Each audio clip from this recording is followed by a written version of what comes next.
बिस्मिल्लाहिर्रहमानिर्रहीम। अस्सलाम वालेकुम। कैसे हैं स्टूडेंट्स आप लोग? उम्मीद करता हूँ कि आप लोग खैरियत से होंगे। स्टूडेंट्स, आज की इस क्लास के अंदर हम एक्सरसाइज 1.16 क्लास 8 का क्वेश्चन नंबर 5 जो है उसे डिस्कस करेंगे, जो कि हमारे पास है वेरीफाइड डी मॉर्गन्स लॉ। और हमें यू, ए और बी की वैल्यूज़ यहाँ डिफ़ाइन कर दी गई हैं क्वेश्चन के अंदर, और साथ एक और कंडीशन दी है कि हमने अपने क्वेश्चंस को न्यूमेरिकली भी सोल्व करना है और उसको थ्रू वेन डायग्राम भी हमने इसको वेरीफाई करके देना है कि हमारे पास जो वेन डी मॉर्गन लॉ है वो होल्ड करता है। ठीक है, तो सबसे पहले हम क्या करते हैं, यहाँ स्टेटमेंट जनरेट करते हैं कि जो गिवन इन्फॉर्मेशन है, गिवन इन्फॉर्मेशन के अकॉर्डिंग हमारे पास जो डी मॉर्गन्स लॉ है वो क्या बनेगा। ठीक है, तो हमारे पास जो डी मॉर्गन लॉ है वो बेसिकली दो लॉज होते हैं, दोनों के दोनों लॉज सबसे पहले मैं यहाँ मेंशन कर देता हूँ। ठीक है, अकॉर्डिंग टू गिवन सेट्स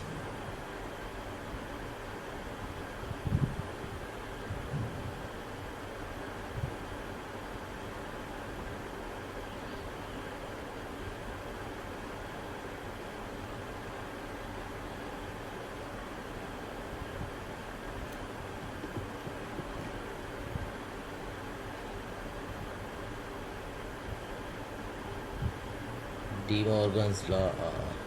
ठीक है, तो हमारे पास जो डी मॉर्गन्स लॉ है वो कौन कौन से हैं। सबसे पहले नंबर पे ए वाली स्टेटमेंट में लिखता हूँ, वो मेरे पास आ जाएगा कि ए यूनियन बी का कॉम्प्लीमेंट लेंगे तो वो बराबर होगा हमारे पास A complement intersection B complement, यानी कि ए यूनियन बी का कॉम्प्लीमेंट बराबर होगा intersection of the complements of A and B. और सेकंड स्टेटमेंट हमारी ये होती है कि अगर हमारे पास लेफ्ट हैंड साइड पे क्या आ जाए ए इंटरसेक्शन बी और उसका कॉम्प्लीमेंट, तो ये हमारे पास क्या आएगा, A complement union B complement आ जाएगा। ठीक है, अब ये हमारे पास जो दो लॉज हैं, इन दोनों के दोनों लॉज को हम क्या करेंगे, वेरीफाई करके देंगे। तो वन बाय वन हम इनको क्या करते हैं, सोल्व करना स्टार्ट करते हैं। तो चले स्टार्ट करते हैं। सबसे पहले हम सोल्व करेंगे जो हमारे पास क्या है, पहले वाला डी मॉर्गन लॉ है, जो ये वाली स्टेटमेंट है, इस स्टेटमेंट को हम क्या करेंगे, सोल्व करेंगे। ठीक है, तो चले जी, ये आ गई मेरे पास पहली स्टेटमेंट। तो पहली स्टेटमेंट की सबसे पहले नंबर पे तो हम क्या करते हैं, लेफ़्ट हैंड साइड को सोल्व करना स्टार्ट करते हैं। तो मेरे पास लेफ़्ट हैंड साइड आ जाएगी ए यूनियन बी और इसका कॉम्प्लीमेंट। ठीक है, अब इस कॉम्प्लीमेंट को अगर हमने कैलकुलेट करना है तो सबसे पहली चीज़ जो हमें फाइंड आउट करना पड़ेगी वो होगा कि हमें ए यूनियन बी के बारे में पता चले। ठीक है, तो यहाँ मैं यू की वैल्यू भी दोबारा लिख दूँ कि मेरे पास जो यू था वो एक यूनिवर्सल सेट है और उसकी वैल्यू 1 2 3 अप टू 15, और ए जो है वो मेरे पास ओड नंबर का सेट था 1 3 5 7 9 11 एंड 13, और जो बी सेट था वो मेरे पास क्या था, ओ नंबर का सेट था, और वो थे 2 4 6 8 10 12 एंड 14। ठीक है, तो जो गिवन क्वेश्चन है उसके अकॉर्डिंग मैंने तमाम के तमाम सेट्स लिख लिए ए बी सी डी। तो चले अब हम क्या करते हैं, सबसे पहले ए और बी का यूनियन कैलकुलेट करेंगे। जब ए और बी का यूनियन कंप्यूट करेंगे तो मेरे पास आ जाएगा A union B, A union B. तो सबसे पहले सेट ए लिखा जाएगा और वो मेरे पास आ गया 1 3 1 3, उसके बाद आ जाएगा मेरे पास 5 7 9 11 एंड 13। ठीक है, और साथ आ जाएगा यूनियन, और यूनियन के बाद मेरे पास बी के एलिमेंट्स आ जाएंगे और वो हैं 2 4 6 8 10 12 एंड 14। ठीक है, अब जो यूनियन ऑपरेशन होता है, यूनियन का ऑपरेशन बेसिकली क्या करता है, हमारे तमाम के तमाम एलिमेंट्स को इकट्ठा करके एक सिंगल सेट में लिखा जाता है। ठीक है, यूनियन का मतलब होता है तमाम के तमाम एलिमेंट्स को हम इकट्ठा करके एक सिंगल सेट में लिख दें, और ये जहन में रखना है कि अगर कोई भी एलिमेंट रिपीट हो रहा हो तो उस एलिमेंट को हमने जस्ट वन टाइम लिखना है। ठीक है, तो चलिए हम इकट्ठा करते हैं। तो ये मेरे पास आ जाएगा 1 2 3 अप टू अगर आप नोट किया जाए तो ये मेरे पास 14 तक तमाम के तमाम एलिमेंट्स मौजूद हैं। तो सबसे पहले नंबर पे मैंने क्या किया, लेफ़्ट हैंड साइड पे मैंने ए और बी का यूनियन कैलकुलेट कर लिया। अब ए और बी का यूनियन कैलकुलेट करने के बाद अब मुझे ए और बी का जो यूनियन कैलकुलेट किया है इसी का क्या करना है, कॉम्प्लीमेंट फाइंड आउट करना है। तो मेरे पास ए यूनियन बी का जो कॉम्प्लीमेंट है वो बेसिकली हम कैसे कंप्यूट करते हैं, किसी भी सेट का अगर हमने कॉम्प्लीमेंट कंप्यूट करना हो तो उसका डिफरेंस लिया जाता है यूनिवर्सल सेट से, ठीक है। तो मैं यूनिवर्सल सेट में से ये जो यूनियन कंप्यूट किया है इस यूनियन को माइनस कर दूंगा, यानी कि मैं डिफरेंस ले लूँगा। तो सबसे पहले नंबर पे मेरे पास क्या आ जाएगा, यू का सेट, और वो 1 से 15 तक तमाम के तमाम एलिमेंट्स मौजूद है मेरे पास। तो वो 1 से 15 तक है, और उसमें से मैं माइनस करूँगा ए यूनियन बी, और ए यूनियन बी अभी हमने कंप्यूट किया था और वो है मेरे पास 1 से 14। तो ये 1 2 3 अप टू 14 तक मेरे पास तमाम के तमाम एलिमेंट्स मौजूद हैं, ठीक है। अब डिफरेंस में करते क्या हैं, जो हमने डिफरेंस कंप्यूट करते हैं, डिफरेंस के अंदर हमारा टारगेट होता है कि हमने जो पहले वाला यानी कि यू में से जब ए यूनियन बी को माइनस किया यानी कि डिफरेंस लिया, तो इट मीन्स कि मैं यूनिवर्सल सेट के वो वाले एलिमेंट्स लिखूंगा जो ए यूनियन बी में नहीं होंगे, ठीक है।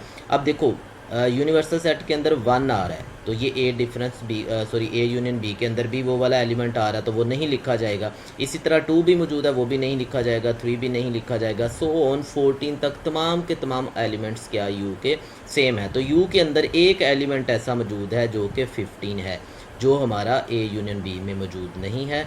तो ये मेरे पास डिफरेंस के अंदर ए यूनियन बी आ जाएगा, ठीक है। अब ये था हमारे पास मैथमेटिकल नोटेशन के मैथमेटिकली हमने लेफ्ट हैंड साइड को कंप्यूट किया। अब हमने क्या करना है, इसी की वेन डायग्राम लिखनी है। तो इसी की जब वेन डायग्राम बनाएंगे तो सबसे पहले नंबर पे हम क्या करते हैं, यूनिवर्सल सेट को रिप्रेजेंट करते हैं, ठीक है। तो ये मेरे पास एक यूनिवर्सल सेट आ गया जिसको मैं रिप्रेजेंट कर रहा हूँ किसके साथ, रेक्टेंगुलर फॉर्म से, ठीक है। तो ये मेरे पास क्या है, एक यूनिवर्सल सेट है जिसके अंदर तमाम के तमाम एलिमेंट्स मौजूद हैं। अब जो दूसरे 2 सेट्स हैं उन दोनों के दोनों सेट्स को मैंने क्या करना है, यहाँ रिप्रेजेंट करना है। अब उसके लिए क्या ज़रूरी होता है, सबसे पहले सेट के दरमियान में जो रिलेशन है उस रिलेशन को देखा जाता है। अब ये मेरे पास ए और ये मेरे पास बी सेट मौजूद है। जब दोनों के दोनों सेट्स को मैं यहाँ से ऑब्जर्व करता हूँ तो मैंने देखा कि ए और बी के अंदर कोई भी एलिमेंट कॉमन नहीं है, इट मीन्स ये डिसजॉइंट सेट्स हैं। और जब डिसजॉइंट सेट्स की हमने वेन डायग्राम बनानी होती है तो हमारे पास क्या होता है, दोनों के दोनों जो सेट्स हैं उन दोनों के लिए अलहदा अलहदा से हम क्या करते हैं, सेट बनाते हैं और ओवरलैपिंग नोटेशन शो नहीं करवाते। तो ये मेरे पास कोई सेट ए आ जाएगा और सेम लाइक यहाँ मैं क्या करूँगा, एक और सेट बनाऊँगा जो कि अलहदा से बनेगा और ये मेरे पास क्या आ जाएगा, सेट बी आ जाएगा, ठीक है। अब ये ए और बी सेट्स हैं, ए के अंदर जो एलिमेंट्स हैं, अगर मैं बी के एलिमेंट्स की बात करूँ तो बी के एलिमेंट्स मेरे पास क्या हैं, 2 4 6 8 10 12 एंड 14। और इसी तरह सेम लाइक अगर मैं ए की बात करूं तो इसके एलिमेंट हैं 1 3 5 7 9 11 और 13, जबकि एक एलिमेंट हमारे पास बाकी है और वो सिर्फ और सिर्फ यूनिवर्सल सेट में, और वो वाला एलिमेंट मेरे पास क्या है, 15 आ गया, ठीक है। अब देखें सबसे पहली जो शेड करनी है, अब जो ऑपरेशंस होते हैं उन ऑपरेशंस को हमने क्या करना होता है, शेड करना होता है। तो यहाँ मैं क्या करता हूँ, सबसे पहली शेड करता हूँ ए यूनियन बी के लिए, क्योंकि सबसे पहले मैंने क्या कंप्यूट किया, A union B. Step by step जो काम किया है वही मैंने वैसे ही एज इट इज़ इसको शेड कर देना। तो नंबर 1 पे मैंने क्या फाइंड आउट किया था, ए यूनियन बी, तो यहाँ ए यूनियन बी को शेड करूँगा। अब ए यूनियन बी का मतलब होगा ए और बी सारे का सारा, दोनों ही सेट। तो सबसे पहले नंबर पे जब मैं ए यूनियन बी को शेड करूँगा तो यहाँ मेरे पास ए सारे का सारा शेड हो जाएगा, ठीक है। तो ये मेरे पास ए के ऊपर शेड आ गई और सेम लाइक बी के ऊपर भी शेड आएगी, क्योंकि ए यूनियन बी के अंदर ए के भी तमाम एलिमेंट मौजूद होते हैं और बी के भी तमाम एलिमेंट्स मौजूद होते हैं। तो यहाँ साथ ही मैंने मेंशन कर दिया कि ये जो मैंने हॉरिजॉन्टल लाइन लगाई है, शेड किया है, ये वाला जो मेरे पास रीजन है, ये बेसिकली कौन सा रीजन आ रहा है, ये मेरा ए यूनियन बी वाला रीजन आ रहा है, ठीक है। ए यूनियन बी को ये रिप्रेजेंट कर रहा है। अब नेक्स्ट सेकंड स्टेप पे मैंने क्या किया था, ए यूनियन बी का कॉम्प्लीमेंट लिया था। ए यूनियन बी कॉम्प्लीमेंट का मतलब होता है कि यू में से हमने ए और यूनियन बी जो है, ए यूनियन बी है, इसको हमने सब्ट्रैक्ट कर दिया, यानी कि ये वाला रीजन निकाल दिया। तो अब जब मैंने शेड करनी है तो मेरी जो शेड होगी वो ए पर भी नहीं होगी और बी पर भी नहीं होगी, यानी कि दोनों का यूनियन था तो दोनों का यूनियन यू में से माइनस कर दूंगा, तो जो रिमेनिंग मेरे पास रीजन रह जाएगा यू का, वो मेरे पास क्या कहलाएगा, ए यूनियन बी का कॉम्प्लीमेंट। तो अब जो मैं शेड करूँगा वो यू के उस पार्ट पे करूँगा जहाँ ए यूनियन बी नहीं आ रहा, यानी कि जहाँ ये शेडेड रीजन नज़र नहीं आ रहा। तो ये मेरे पास वो रीजन है जहाँ मेरे पास ना तो ए नज़र आ रहा है और ना ही मेरे पास यहाँ बी मौजूद है। तो ये वाला मैंने ए यूनियन बी यानी कि शेड रीजन जो था उसको मैंने सब्ट्रैक्ट कर दिया या एलिमिनेट कर दिया हुआ। तो मेरे पास जो वर्टिकल लाइंस है, ये जो मैंने येलो लाइंस लगाई हुई हैं वर्टिकल लाइंस, ये बेसिकली किसको शो कर रही हैं? ये शो कर रही हैं ए यूनियन बी और उसका कॉम्प्लीमेंट। ठीक है, आप नोट कर सकते हैं कि ये जो मैंने येलो लाइंस शेड की हैं, इन शेड के अंदर सिर्फ और सिर्फ एक ही एलिमेंट नज़र आ रहा है, और वो कौन सा एलिमेंट नज़र आ रहा है? मेरे पास 15 नज़र आ रहा है। तो मैथमेटिकली भी मैंने देखा कि मेरे पास 15 आता है, और इसी तरह मैंने वेन डायग्राम से भी देखा, तो ये मेरे पास क्या आ रहा है? 15 आ रहा है। ठीक है, अब चलते हैं हम लोग राइट हैंड साइड पे, और राइट हैंड साइड मेरे पास क्या आती है? A complement intersection B complement.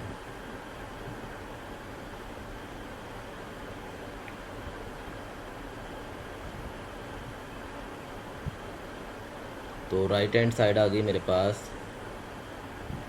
And that is equal to A complement intersection B complement. ठीक है, अब देखें, अगर मुझे इस चीज़ को कैलकुलेट करना है, तो इसको कैलकुलेट करने के लिए सबसे पहले मुझे ए कॉम्प्लीमेंट के बारे में भी नहीं पता और मुझे बी कॉम्प्लीमेंट के बारे में भी नहीं पता। तो सबसे पहले नंबर पे मैं क्या करूँगा? ए कॉम्प्लीमेंट कैलकुलेट करूँगा। अभी हमने देखा कि जब भी किसी भी सेट का कॉम्प्लीमेंट कैलकुलेट करना होता तो बेसिकली हम क्या करते हैं? उस सेट को यू में से माइनस कर देते हैं, यानी कि यू के साथ उसका डिफरेंस ले लेते हैं। तो ए कॉम्प्लीमेंट बी का मतलब होगा यू डिफरेंस ए। तो सबसे पहले नंबर पे यूनिवर्सल सेट आ जाएगा, और वो मेरे पास 1 2 3 so on up to 15।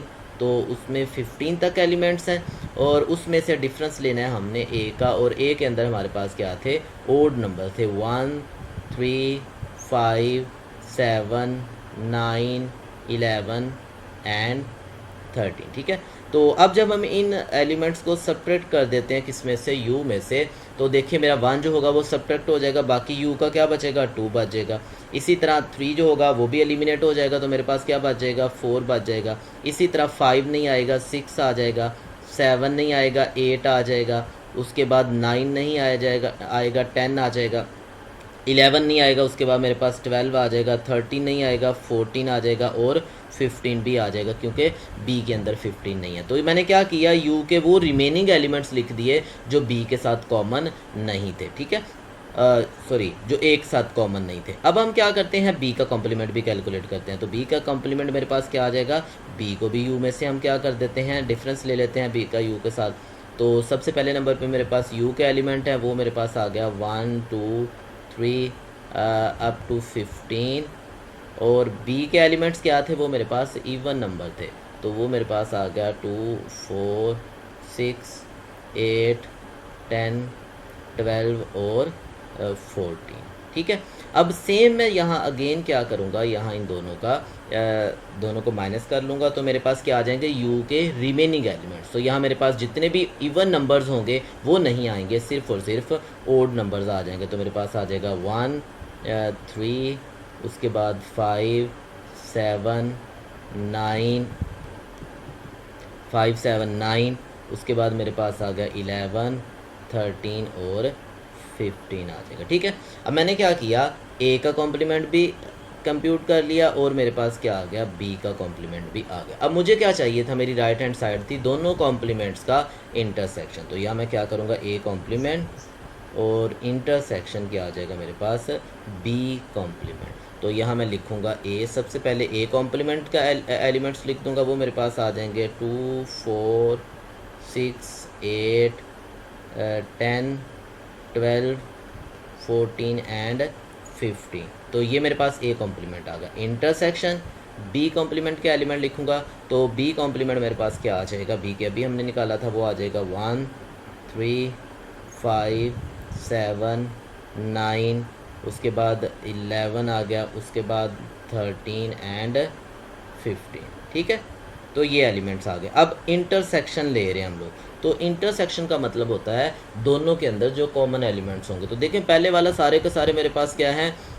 Even numbers हैं एक्सेप्ट 15, और दूसरे वाले में सारे के सारे मेरे पास ओड नंबर्स हैं। तो लेकिन दोनों में देखें मेरे पास 15 क्या है, कॉमन एलिमेंट्स आ रहा है, तो यहाँ मैं क्या लिखूँगा 15।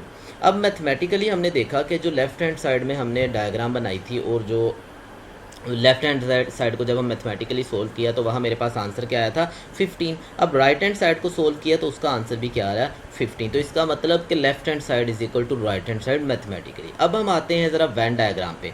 तो वेन डायग्राम में हमारे पास क्या होगा, सबसे पहले हम क्या करते हैं यूनिवर्सल सेट को कंप्यूट करेंगे। तो हमारे पास यूनिवर्सल सेट क्या है, तो ये मैंने क्या किया है, एक सेट यू बना लिया जिसका नाम हमारे पास क्या है, यूनिवर्सल सेट। ठीक है, अब यूनिवर्सल सेट के अंदर दो सेट आ रहे हैं, ए एंड बी। तो सबसे पहले हम बात करेंगे ए की। तो ये मेरे पास क्या है ए, क्योंकि ए और बी के दरमियान में मेरे पास जो रिलेशन है वो रिलेशन कौन से वाला है, दोनों के दोनों डिसजॉइंट सेट्स हैं। ठीक है, तो यहाँ मेरे पास फिर दूसरा कोई सेट आ जाएगा और वो सेट क्या होगा, मेरे पास बी सेट होगा। ए और बी दोनों के जो एलिमेंट्स हैं उनमें डिफरेंस है। ए के अंदर सारे के सारे मेरे पास क्या आ रहे हैं, ओड नंबर्स आ रहे हैं। कौन कौन से एलिमेंट हैं, 1 3 5 7 9 11 एंड 13। जबकि बी के अंदर जो मेरे पास एलिमेंट्स हैं वो मेरे पास क्या है, 2 4 6 8 10 12 और 14। अब एक एलिमेंट है यू के अंदर जो बाकी रह गया, और वो कौन से वाला एलिमेंट है, मेरे पास 15। अब देखिए सबसे पहले हमने क्या करना है, हमने अब यहाँ 3 ऑपरेशंस अप्लाई की हैं। पहले वाला जो ऑपरेशन हमने अप्लाई किया वो किसके ऊपर था, वो हमारा था ए कॉम्प्लीमेंट। ठीक है, तो सबसे पहले जो शेड होगी वो ए कॉम्प्लीमेंट। अब ए कॉम्प्लीमेंट का मतलब होगा कि हमने यू में से ए को सब्ट्रैक्ट कर दिया है। ठीक है, तो यू के अंदर से हम ए को एलिमिनेट करेंगे तो यू का वो तमाम रीजन ए के अलावा जो होगा वो सारे का सारा क्या हो जाएगा, शेड हो जाएगा। क्योंकि हम यू का ए का कॉम्प्लीमेंट ले रहे हैं, उसमें ए शामिल नहीं होगा, ए के अलावा बाकी जितना भी रीजन होगा वो सारे का सारा यहाँ शेड हो जाएगा। ठीक है, तो आप देख सकते हैं कि मैं स्क्रीन के ऊपर ये जो शेड है वो ए के अलावा बाकी तमाम के तमाम रीजन पर क्या कर रहा हूँ, शेड कर रहा हूँ। तो ये वाली जो मेरे पास शेडेड रीजन है ये किसको शो कर रहा है, ये मेरे पास शो कर रहा है ए कॉम्प्लीमेंट को। तो मैंने बताया कि ये जो मैंने हॉरिजॉन्टल लाइंस लगाई हुई हैं, ये हॉरिजॉन्टल लाइंस किसको शो कर रही हैं, ए कॉम्प्लीमेंट को शो कर रही हैं। ठीक है, अब आ जाते हैं जी बी कॉम्प्लीमेंट। अब भी अगेन मुझे क्या करना है, बी कॉम्प्लीमेंट कंप्यूट करना है। तो बी कॉम्प्लीमेंट कंप्यूट करने के लिए बी के अलावा जितना भी यू होगा वो सारे का सारा शेड हो जाएगा। तो स्क्रीन पर देखें मैं क्या कर रहा हूँ, शेड लगा रहा हूँ, लेकिन मेरी जो शेड होगी वो बी को क्रॉस नहीं कर रही होगी बल्कि सारे के सारे यू के ऊपर शेड लग रही है। ठीक है, तो ये वाला सारे का सारा मैंने यू शेड कर देना है। सिर्फ नहीं शेड करना तो वो शेड कहाँ नहीं आएगी, वो शेड मेरी बी के ऊपर नहीं आएगी। तो इसको जो मेरे पास वर्टिकल लाइंस मैंने लगाई हुई हैं, ये जो वर्टिकल लाइंस हैं ये किसको शो कर रही हैं, ये बी का कॉम्प्लीमेंट शो करें। ठीक है, अब आप देख सकते हैं कि मैंने ए कॉम्प्लीमेंट और बी कॉम्प्लीमेंट दो तरह की शेड्स लगाई हैं। अब इंटरसेक्शन का क्या मतलब होता है, इंटरसेक्शन का मतलब है कि जो ए कॉम्प्लीमेंट और बी कॉम्प्लीमेंट इन दोनों से शेड हुई है, उन दोनों में जो कॉमन शेड है। अब देख सकते हैं कि जब मैंने ए का कॉम्प्लीमेंट बनाया तो उसके लिए मैंने हॉरिजॉन्टल लाइंस लगाई, और जब मैंने बी का कॉम्प्लीमेंट लगाया तो उसके लिए वर्टिकल लाइंस लगाई। अब वो रीजन जहाँ ए कॉम्प्लीमेंट और बी कॉम्प्लीमेंट दोनों मौजूद होंगे वहाँ ग्रिड बन जाएगी, क्योंकि हॉरिजॉन्टल और वर्टिकल लाइंस मिलकर क्या बना देंगी, ग्रिड बना देंगी। तो अब वो वाला तमाम का तमाम रीजन जिस पर ये हॉरिजॉन्टल लाइंस लगी हुई हैं और उस पर क्या होती हैं, सॉरी वर्टिकल लाइंस लगी हुई हैं और हॉरिजॉन्टल लाइंस लगी हुई हैं, और इस तरह आपके पास क्या बन रही है, वहाँ ग्रिड बन रही है। ये वाला रीजन आपका किसको शो करेगा, A complement intersection B complement. और वो वाला रीजन देखें उसमें ए भी नहीं आ रहा होगा और बी भी नहीं आ रहा, तो ये जो ग्रिड है ग्रिड के अंदर सिर्फ और सिर्फ एक ही एलिमेंट मौजूद है और वो है मेरे पास 15। तो लेफ्ट हैंड साइड को मैंने डायग्राम से शो करवाया, उसमें भी मेरे पास जो फाइनल आंसर था वो 15 वाला रीजन था, और राइट हैंड साइड में भी मैंने देखा मेरे पास जो फाइनल आंसर था वो क्या था, 15 वाला है। तो यहाँ से फिर मैं कह सकता हूँ कि hence left hand side is equal to right hand side, left hand side is equal to right hand side. ठीक है, तो ये हमने क्या किया, पहले वाला लॉ अप्लाई किया कि हमारे पास जो complement of the union of A and B is equal to intersection of the A complement and B complement both are equal, तो दोनों आपस में क्या होते हैं, बराबर होते हैं। ठीक है, ये था पहला डी मॉर्गन लॉ। अब आते हैं हम लोग सेकंड डी मॉर्गन लॉ की तरफ। तो सेकंड हमारे पास जो स्टेटमेंट है, सबसे पहले हम स्टेटमेंट राइट करेंगे।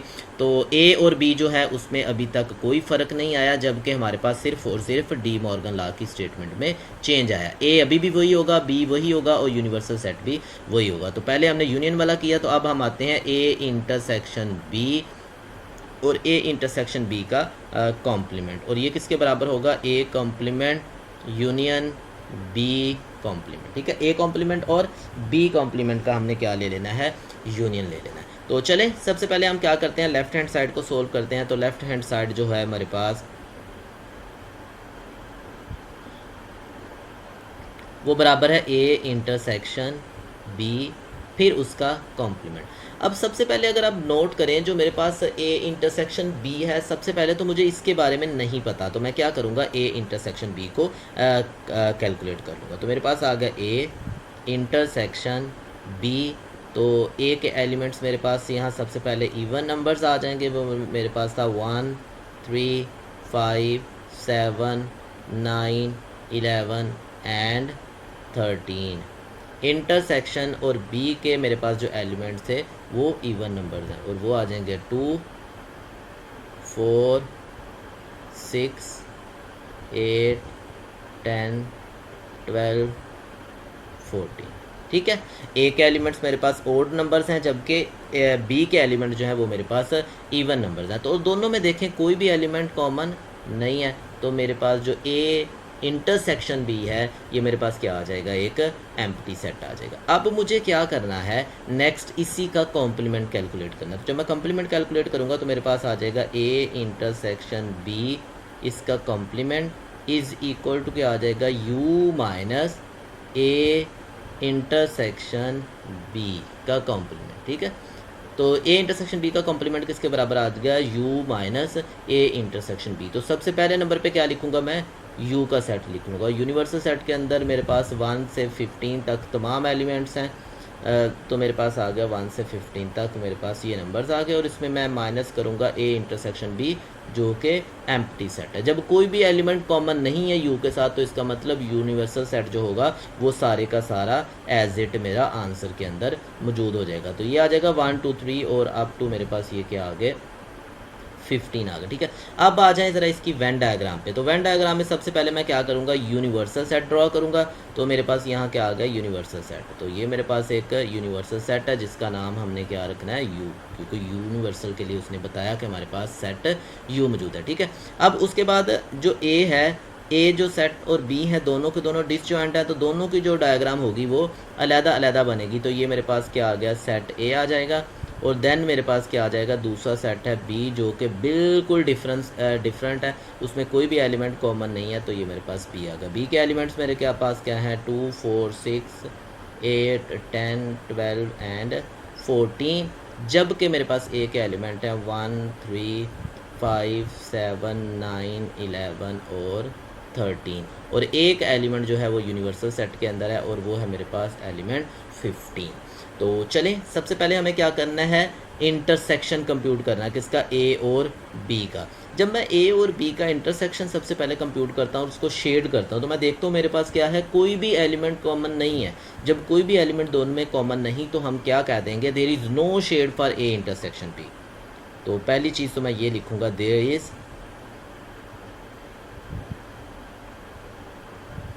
नो शेडेड रीजन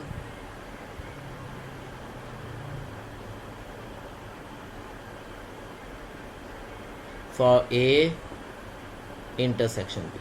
ठीक है, पहली चीज़ तो ये आ गई।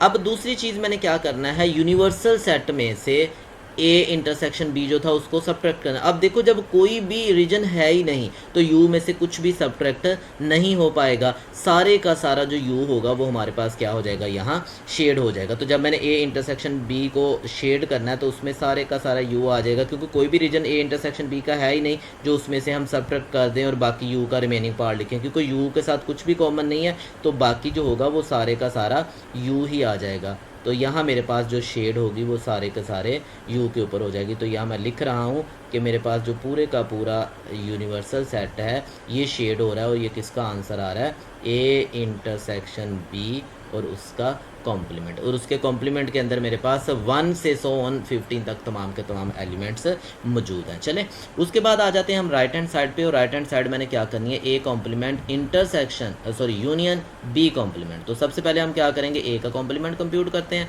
फिर हम क्या करते हैं बी का कॉम्प्लीमेंट कंप्यूट करते हैं और देन हम क्या करेंगे उसके शेड करेंगे रीजन को थ्रू वेन डायग्राम। तो राइट हैंड साइड थी मेरे पास,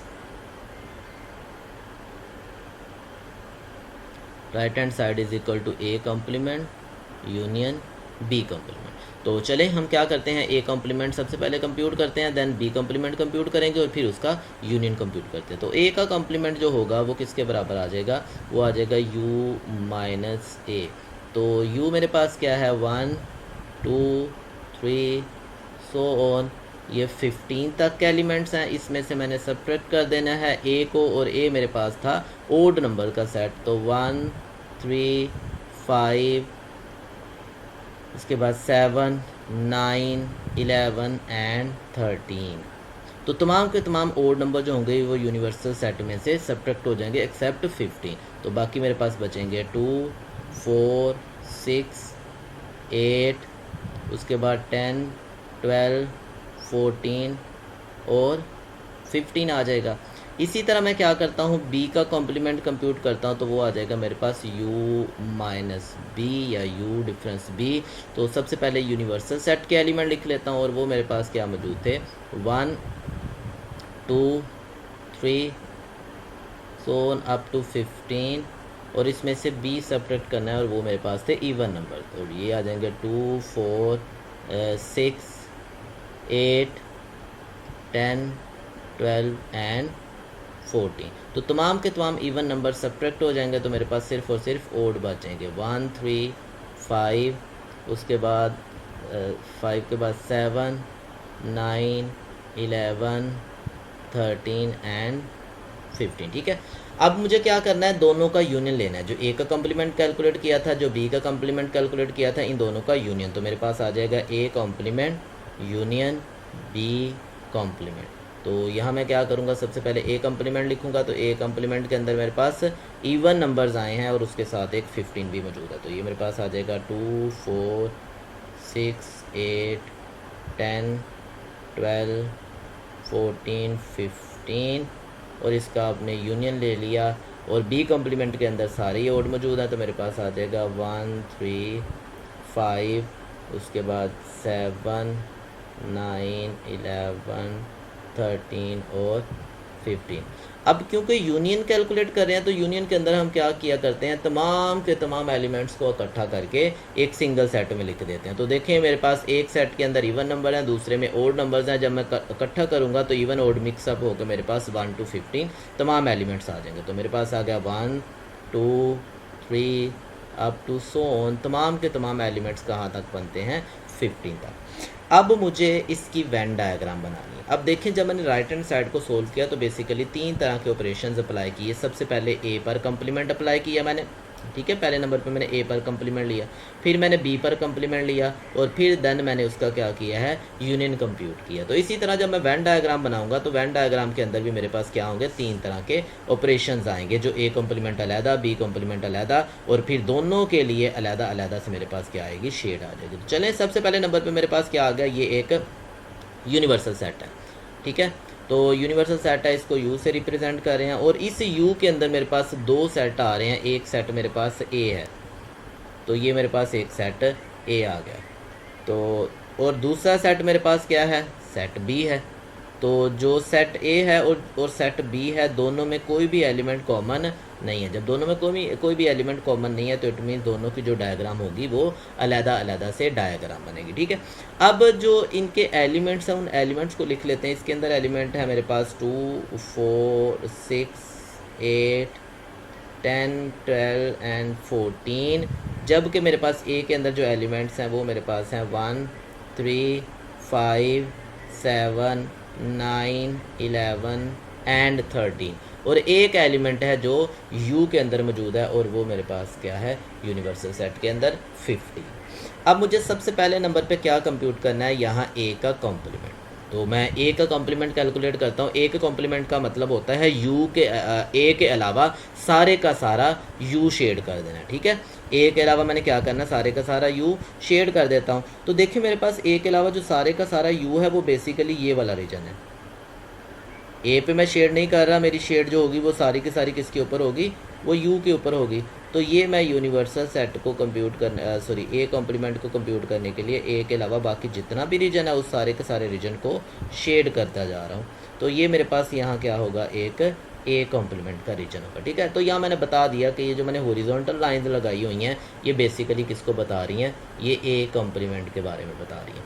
अब दूसरी बात क्या होगी मेरे पास, अब मैंने क्या करना है, बी का कॉम्प्लीमेंट। बी कॉम्प्लीमेंट का मतलब होता है बी के अलावा यू सारे का सारा, ठीक है। हमने बी पे शेड नहीं करनी, यू सारा शेड कर देना है एक्सेप्ट बी के अलावा। तो बी को छोड़ के बाकी सारे का सारा यू शेड कर देना है। आपने ए को नहीं देखना कि ए रीजन आ रहा है, नहीं, क्योंकि मैं कॉम्प्लीमेंट ले रहा हूँ तो उसका ताल्लुक यू और बी के साथ है, उसको ए के साथ हम रिलेट नहीं करें। तो मैं क्या करूँगा, बी छोड़ के बाकी सारे का सारा जो यू होगा उसको क्या कर दूंगा, शेड कर दूंगा। तो ये मेरे पास क्या आ गया, यूनिवर्सल सेट है। मैं यूनिवर्सल सेट के ऊपर क्या कर रहा हूँ, लाइंस लगा रहा हूँ, शेड्स लगा रहा हूँ, और मैंने अपनी शेड के अंदर बी को शामिल नहीं किया। तो बी के अलावा बाकी जितना भी मुझे यू नज़र आ रहा था वो सारे का सारा जो यू है वो मेरे पास क्या कहलाएगा, बी कॉम्प्लीमेंट। तो ये मैंने वर्टिकल लाइंस लगाई हैं और मैंने बताया कि ये जो वर्टिकल लाइंस हैं ये बेसिकली किसको शो करवा रही हैं, ये बी कॉम्प्लीमेंट को शो करवा रही है, ठीक है। अब ए कॉम्प्लीमेंट भी मैंने कैलकुलेट कर लिया, बी कॉम्प्लीमेंट भी मैंने कैलकुलेट कर लिया और उसको वेन डायग्राम से शो भी करवा दिया।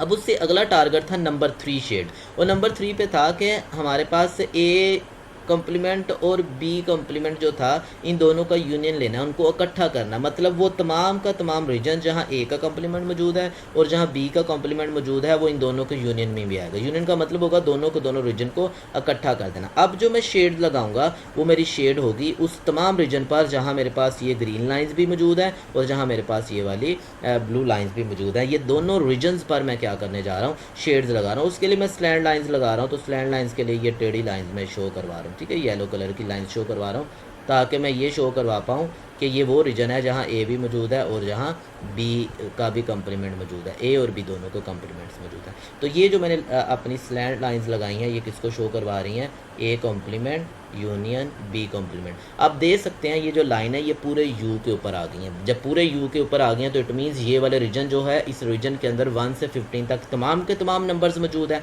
तो हमने देखा कि लेफ्ट हैंड साइड को जब सिंप्लीफाई किया था उसके अंदर भी पूरे का पूरा यू शेड हुआ था, राइट हैंड साइड के अंदर भी पूरे का पूरा यू शेड हुआ था। तो यहाँ से फिर हम कह सकते हैं कि hence left hand side is equal to क्या होगा हमारे पास, राइट हैंड साइड होगा, ठीक है। जो लेफ्ट हैंड साइड है वो किसके बराबर है, राइट हैंड साइड के बराबर है।